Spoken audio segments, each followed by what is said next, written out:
నమస్తే. సామాన్యుడి చేతిలో సామాజిక అస్త్రం నెంబర్ 1 న్యూస్‌కి స్వాగతం. నేను రవీంద్ర. ఆంధ్రప్రదేశ్‌లో రాష్ట్ర ప్రభుత్వ ఉద్యోగులు, ఉపాధ్యాయులు, అలాగే పెన్షనర్లు, కాంట్రాక్ట్ ఉద్యోగులు, ఔట్‌సోర్సింగ్ ఎంప్లాయీస్ వీరు పడుతున్నటువంటి బాధలు ఏవైతే ఉన్నాయో, తమ డిమాండ్ల సాధన కోసం ప్రతిరోజు ప్రభుత్వంలో ఉన్నటువంటి పెద్దలను అడుగుతూనే ఉన్నారు. కానీ ఎక్కడా కూడా ప్రభుత్వం చలించట్ల. అంటే కూటమి అధికారంలోకి రాకముందు ఏ రకమైనటువంటి హామీలు, ఎలాంటి వాగ్దానాలు చేసిందో, ఇప్పుడు దానికి సంబంధించి వారు ప్రశ్నించేటువంటి తీరు చూస్తుంటే, ఖచ్చితంగా ప్రభుత్వం దిగి రావాల్సిందే. మీరిచ్చినటువంటి ప్రామిస్‌లను నిలబెట్టుకోకపోతే, మేము తాడో పేడో తేల్చుకుంటాం అన్నట్లుగా వారి వైఖరి కనిపిస్తుంది. ప్రధానంగా దీనికి సంబంధించి చలో విజయవాడ 25, 26, 27 ఏప్రిల్ ఫ్యాప్టో ఆధ్వర్యంలో విజయవాడలోని ధర్నా చౌక్‌లో పోరుబాట కార్యక్రమాన్ని తలపెట్టారు. దీనికి సంబంధించి అనూహ్యమైనటువంటి స్పందన. మొదటి రోజు అంటే 25వ తేదీన విశేషంగా ఎంతోమంది రాష్ట్రం నలుమూలల నుంచి ఉపాధ్యాయులు వచ్చి వారి యొక్క ఆవేదనను తెలియచేసినటువంటి పరిస్థితి. ఈ ప్రభుత్వం ఏ రకమైనటువంటి మోసానికి పాల్పడుతుంది? మేము ఎంతో నమ్మి కూటమి అధికారంలోకి వస్తే మా సమస్యలన్నీ కూడా క్లియర్ అవుతాయి అని భావించాం. కానీ ఎందుకు ఈ రకమైనటువంటి నిర్లిప్త వాతావరణాన్ని కనబరుస్తుంది? ఉదాసీన వైఖరితో ముందుకు వెళ్తుంది. ఈ ప్రభుత్వంలో ఏ సంక్షేమ పథకమైనా, ఏ అభివృద్ధి కార్యక్రమం అయినా సక్రమంగా ముందుకు వెళ్ళాలన్నా, అమలు జరగాలన్నా మా పాత్ర ఎంతో కీలకం కదా! యెస్, అవును, వాస్తవమే అది. మరి ఎందుకు ప్రభుత్వం మా సమస్యలపై ఫోకస్ పెట్టడం లేదు? దీనికి సంబంధించి ముఖ్యంగా ఐఆర్ విషయంలో గానీ, పీఆర్సీకి సంబంధించి గానీ నిమ్మకు నీరెత్తినట్లుగా వ్యవహరిస్తుంది. పెండింగ్‌లో ఉన్నటువంటి డిఏల చెల్లింపు విషయంలో కూడా ఇక్కడ కూడా మాకు అన్యాయమే జరుగుతుంది. ఇక మేము చూస్తూ ఊరుకోం అని చెప్పి వారు రోడ్డెక్కినటువంటి పరిస్థితి. 3 రోజుల పాటు ఈ యొక్క ఏదైతే పోరుబాట కార్యక్రమం ఉందో దానికి సంబంధించి పెద్ద ఎత్తున ఆయా జిల్లాల నుంచి వస్తున్నారు రాష్ట్ర వ్యాప్తంగా. దీనికి సంబంధించి ఇప్పటికైనా ప్రభుత్వం ఈ 3 రోజుల తర్వాత స్పందించి మాతో చర్చలు జరిపి మా సమస్యలు ఏవైతే ఉన్నాయో వాటికి పరిష్కారం దొరకకుండా ఉంటే మా యొక్క ఉద్యమం మరింత తీవ్రతరం చేస్తాం అని చెప్పి వారు హెచ్చరించేటువంటి పరిస్థితిని మనం చూస్తున్నాం. దీనికి సంబంధించి వారు ప్రధానంగా కొన్ని డిమాండ్స్ వారు పెట్టారు ప్రభుత్వం దగ్గర. గతంలో కూడా చర్చలకు, సమావేశాలకు పిలిచినటువంటి ప్రభుత్వంలోని పెద్దలు మరెందుకు ఈ విధంగా వాటిని పరిష్కరించే దిశగా ఆలోచన చేయట్లేదనేది అర్థం కాని పరిస్థితి. ప్రధానంగా 17 డిమాండ్లు మనం కొన్ని చూస్తే ముఖ్యమైనవి. 12వ వేతన సవరణ సంఘాన్ని తక్షణమే ఏర్పాటు చేయాలి. 30% మధ్యంతర భృతిని ప్రకటించాలి. పంచాయతీరాజ్ యాజమాన్యంలో పెండింగ్లో ఉన్న కారుణ్య నియామకాలను తక్షణమే చేపట్టాలి. కలెక్టర్ పూల్ ద్వారా వెంటనే పోస్టింగ్లు ఇవ్వాలి. ఏకీకృత సర్వీస్ రూల్స్ సమస్యలు పరిష్కరించి విద్యాశాఖలో ఉన్న అసంబద్ధతను తొలగించాలి. 72, 73, 74 జీవోలను అమలు చేయాలి. సిపిఎస్ను రద్దు చేసి పాత పెన్షన్ విధానాన్ని అమలు చేయాలి. హైస్కూల్ ప్లస్లలో వెంటనే ఉపాధ్యాయుల నియామకాలు చేపట్టి యథాతథంగా కొనసాగాలి. ఉపాధ్యాయులకు, ఉద్యోగులకు పెండింగ్ డిఏలను ప్రకటించాలి. ఎంటీఎస్ టీచర్లకు పదవీ విరమణ 60 సంవత్సరాల నుంచి 62కు పెంచాలి.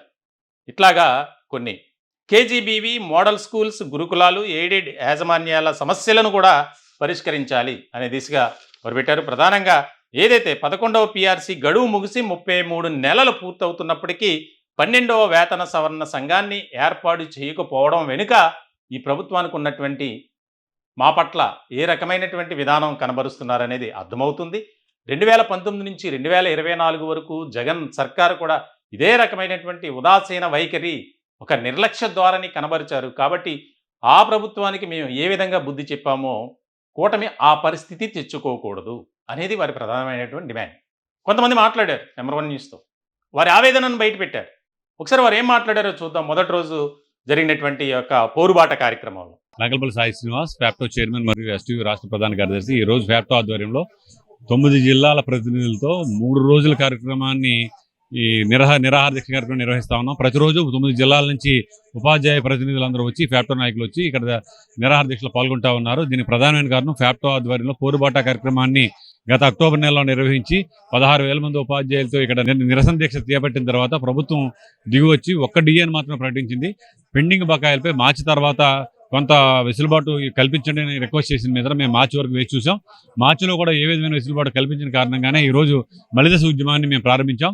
ఈరోజు 3 రోజుల నిరాహార దీక్షకు ప్రధానమైన కారణం పెండింగ్ బకాయిలు 32,000 కోట్లు ఉంటే ఇప్పటికీ కేవలం 15,000 కోట్ల రూపాయలు మాత్రమే బకాయిలు చెల్లించారు. ఇంకా 18,000 కోట్ల రూపాయలు బకాయిలు చెల్లించడానికి మేము రోడ్డు మ్యాప్ అడుగుతా ఉన్నాం. దాని మీద స్పందించట్లేదు. అదేవిధంగా 4 విడతల డిఏలు పెండింగ్లో ఉన్నాయి. అంతేకాకుండా 3 సంవత్సరాల కాలంగా సరెండర్ లీవ్లు పెండింగ్లో ఉన్న విషయాన్ని ఈ ప్రభుత్వం కేవలం పోలీసు మిత్రులుగా మాత్రమే సరెండర్ లీవ్ ఇచ్చి సరెండర్ లీవ్ చెల్లిస్తున్నామని చెప్తా ఉన్నారు. ఒక్క నెల సరెండర్ లీవ్ కూడా మాకు ఇంకా చెల్లించడం జరగలేదు. అదేవిధంగా 12వ PRC నియామకం కూడా 3 సంవత్సరాలు గడిచిపోయింది. 3 సంవత్సరాలు ఇప్పటికే నష్టపోయి ఉన్నాం మేము. ఈ నష్టాన్ని భర్తీ చేయకుండా ఇంకా కాలయాపన చేస్తూ ఇది 10 సంవత్సరాలకు అమలు చేసే ఆలోచనలో ఉన్నదేమో అని చెప్పి ప్రభుత్వం మీద మాకు అనుమానం కలుగుతూ ఉంది. కాబట్టి ఈ ఉద్యమాన్ని ప్రారంభించాం. ఈ 3 రోజుల నిరాహార దీక్షల్లో కనుక ప్రభుత్వం స్పందించకపోతే వెంటనే మేము స్టేలో సెక్రటరీ కార్యక్రమానికి కూడా సిద్ధమవుతామని చెప్పి ఫ్యాప్టోగా మేము డిమాండ్ చేస్తా ఉన్నాం. Chiranjeevi, FAPTO secretary general. మరి మాకు 12వ వేతన సవరణ ఆ టైం వచ్చి 33 నెలలు గడిచిపోయింది. అంటే 60 నెలల కాలంలో 33 నెలల కాలం గడిచిపోయింది. మిగతా ఆ 27 నెలల టైము కూడా ఈ ప్రభుత్వం కాలయాపన చేసి 5 సంవత్సరాల PRCని 10 సంవత్సరాలు చేసేటువంటి పరిస్థితులు ఉన్నదని మేము బాధపడుతూ ఉన్నాం. మేము దాని మేరకు మేము డిమాండ్ చేస్తూ ఉన్నాం. 12వ వేతన సవరణ సంఘాన్ని ఏర్పాటు చేయండి. 30% మధ్యంతర వృత్తిని వెంటనే ప్రకటించి మాకు రావాల్సిన 4 పెండింగ్ డీకలు విడుదల చేయండి. అదేవిధంగా పెండింగ్ బకాయిలని 11వ PRC బకాయిలని సరెండర్ లీవ్ బకాయిలను వెంటనే విడుదల చేయండి. ఉపాధ్యాయులకు సంబంధించినటువంటి ప్రధాన సమస్యలు కారుణ్య నియామకాలు. ఉపాధ్యాయులు చనిపోతే ఆ బిడ్డలు రావాల్సిన కారుణ్య నియామకాలని ఇప్పటికి ప్రభుత్వం ఇవ్వలేదు. అవి ఇవ్వమని, అదేవిధంగా ఏకీకృత సర్వీస్ రూల్స్ని విద్యాశాఖలో అమలు చేసి ఏదైతే జూనియర్స్ ఉన్న వారిని MEO 1లుగా, సీనియర్స్ ఉన్న గెస్టెడ్ అధికారులు MEO 2గా పెట్టారో దాన్ని అది కరెక్ట్ విధానం కాదు. దాన్ని సరిచేయమని మేము కోరుతున్నాం. అదేవిధంగా హై స్కూల్ ప్లస్లు ఏర్పాటు చేసి హై స్కూల్ ప్లస్లో ఉపాధ్యాయులను కేటాయించకుండా వారిని అరకొరగా ఉంచి కాలేజీలో చేరిన విద్యార్థులకి ఇబ్బంది కలిగేటువంటి పరిస్థితి చేస్తూ ఉన్నారు. దాన్ని కూడా మేము ఈ వేదిక నుంచి ఖండిస్తూ ఉన్నాం. వెంటనే ఉపాధ్యాయుల్ని అంటే లెక్చరర్స్ని ఉపాధ్యాయుల ద్వారా ప్రమోషన్ ఇచ్చే లెక్చరర్స్ నియమించి పేద విద్యార్థులు పాఠశాలలో చేరినప్పుడు వారికి అవకాశం కల్పించడం కూడా మేము డిమాండ్ చేస్తాం. మాసా ప్రసాద్, BTA నెల్లూరు జిల్లా ప్రధాన కార్యదర్శి, ఫ్యాప్టో కో చైర్మన్. మిత్రులారా, విజయవాడ నడిబొడ్డులో ధర్నా చౌక్ దగ్గర ఈ రోజున ఫ్యాప్టో ఆధ్వర్యంలో నిరాహార దీక్ష కార్యక్రమాలని 3 రోజుల నిరాహార దీక్ష కార్యక్రమాలని ఈ రోజున ఫ్యాప్టో ఆధ్వర్యంలో చేస్తూ ఉన్నాం. మరి ప్రభుత్వం ఎలక్షన్లో ఎన్నో హామీలు ఇచ్చింది. ఏ ఒక్క హామీని కూడా నెరవేర్చకుండా వేల కోట్ల బకాయిలు అలాగే ఉన్నాయి. ఉపాధ్యాయులకి అలాగే రిటైర్ అయినటువంటి ఉద్యోగులకి ఇంతవరకు కూడా బకాయిలు రాలేదు. 4-5 సంవత్సరాల క్రితం కరోనా కంటే ముందు పెట్టుకున్నటువంటి ఈఎల్స్ కూడా క్రెడిట్ కాకపోవడం, ఆ రోజున CPSని రద్దు చేస్తామని చెప్పి గడప గడపకి వారం అని చెప్పినటువంటి డిప్యూటీ సీఎం పవన్ కళ్యాణ్ గారు కూడా ఈ రోజు ముద్దు నిద్రలో ఉన్నారు. ఆయనకు అసలు సమస్యలే పట్టినట్టు, ఈ రాష్ట్రంలో ఏ సమస్యలు లేనట్టు వేరే రాష్ట్రాలకు వెళ్ళి ప్రచారంలో నిమగ్నం అయిపోయారు తప్ప ఈ రాష్ట్రంలో ప్రభుత్వాన్ని నడిపించేటువంటి ఉద్యోగస్తుల యొక్క ఏ ఒక్క సమస్యను కూడా పరిష్కరించకుండా గాలికి వదిలేసి తిరుగుతున్నటువంటి పరిస్థితి. మన రాష్ట్రం ఎలా ఉందో తెలుసుకోకుండా మన రాష్ట్రంలో ఉన్నటువంటి సమస్యలు, మన రాష్ట్రంలో ఉన్నటువంటి పాఠశాలల్ని బాగు చేసేటువంటి పరిస్థితిని చేయకుండా, మన ఇళ్ళను చక్కదిద్దుకోకుండా దేశం అంతా తిరిగినంత మాత్రాన మీకు వచ్చేటువంటి పరిస్థితి ఏం లేదు. మరి గత ప్రభుత్వానికైతే ఏ గతి పడుతుందో అదే గతి మీకు కూడా పట్టేటువంటి పరిస్థితి త్వరలోనే రాబోతుందని చెప్పి ఈ ధర్నా చౌక్ వేదికగా మేము హెచ్చరిస్తూ ఉన్నాం. ఈ రోజున వందలాది మంది ఈ రోజు రేపు ఎల్లుండి 3 రోజులు మరి రాష్ట్ర వ్యాప్తంగా ఉన్నటువంటి ఉపాధ్యాయ లోకమంతా కూడా ఈ రోజు ప్రభుత్వానికి గట్టి బుద్ధి చెప్పేటువంటి తరుణంలో ఇక్కడికి వచ్చి ధర్నాలు చేస్తున్నాం. ఇప్పటికైనా మీరు బుద్ధి తెచ్చుకొని వెంటనే PRCని అమలు చేయండి. అలాగే 30% ఫిట్మెంట్ని ఇవ్వండి. అలాగే బకాయిలన్నింటినీ వెంటనే విడుదల చేయండి. లేని పక్షంలో మరి సెక్రటరియట్ని, సీఎం ఇంటిని కూడా ముట్టడించేందుకు ఉపాధ్యాయులు, ఉద్యోగులు సిద్ధంగా ఉన్నారని హెచ్చరిస్తూ జై భీమ్. అదండి పరిస్థితి. అంటే ఈ ప్రభుత్వం స్పందించకపోతే మేము ఈ యొక్క ఆందోళన, ఈ యొక్క పోరాటాన్ని మరింత ఉధృతం చేస్తాం. మాకు న్యాయపరంగా రావాల్సినటువంటి వాటిని మేము పరిష్కరించుకునే దిశగా మా పోరాటం ఉంటుంది అనేది. దీనికి సంబంధించి ఉద్యోగులు అసంతృప్తితో ఉన్నారు, కాంట్రాక్ట్ ఉద్యోగులు నిరాశతో ఉన్నారు, అవుట్సోర్సింగ్ ఉద్యోగులు నిస్పృహలో ఉన్నారు. మరి అన్ని వర్గాలు కూడా దాదాపుగా ఉద్యోగ వర్గాలు ఏ రకమైనటువంటి వ్యతిరేకత అసంతృప్తితో ఉన్నారనేది అర్థమవుతుంది.